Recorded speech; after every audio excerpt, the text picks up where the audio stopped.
Здравствуйте! Это видео снято для людей с нарушениями слуха. Группа видеороликов называется «Азбука права». Все видео подготовлены с учетом пожеланий глухих и слабослышащих людей.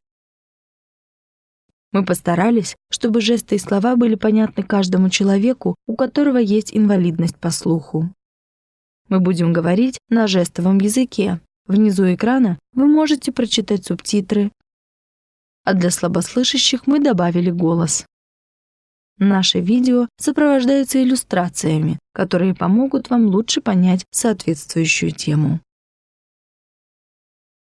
Что такое право? Образовательное видео для глухих и слабослышащих людей.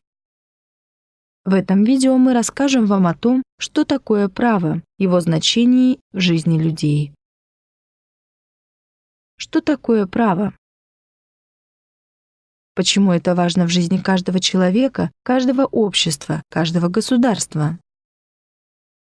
Зачем право регулирует общественные отношения?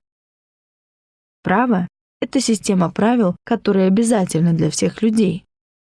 Чтобы в жизни людей был порядок, они должны выполнять утвержденные правила. Когда вы учитесь в школе, учеба проходит по правилам этой школы.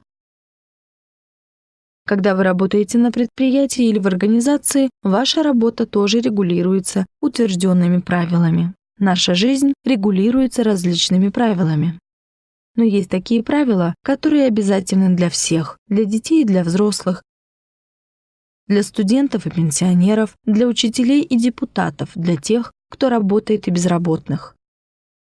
Все эти правила называют общим словом «право». Кто решает, каким должно быть право? Это решает государство. Какие это решения? Это решения парламента, президента, правительства и судов. Эти решения выражают желание и волю общества, поэтому говорят, что право имеет волевой характер. Чтобы все понимали право одинаково, его записывают в утвержденной форме. Это называется формальная определенность права. Государство создает и реализует право. Что значит реализовать право? Государство контролирует, чтобы граждане и организации подчинялись правилам.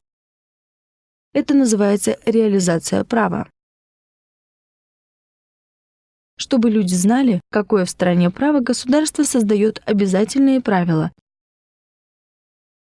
которые называются нормы. Благодаря нормам люди понимают, какие правила утверждены в стране. Право действует как единая система.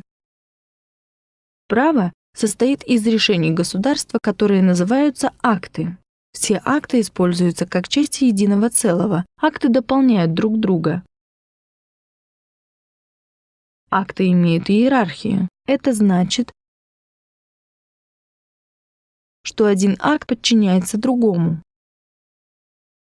Самый главный правовой акт называется Конституция. Это основной закон страны.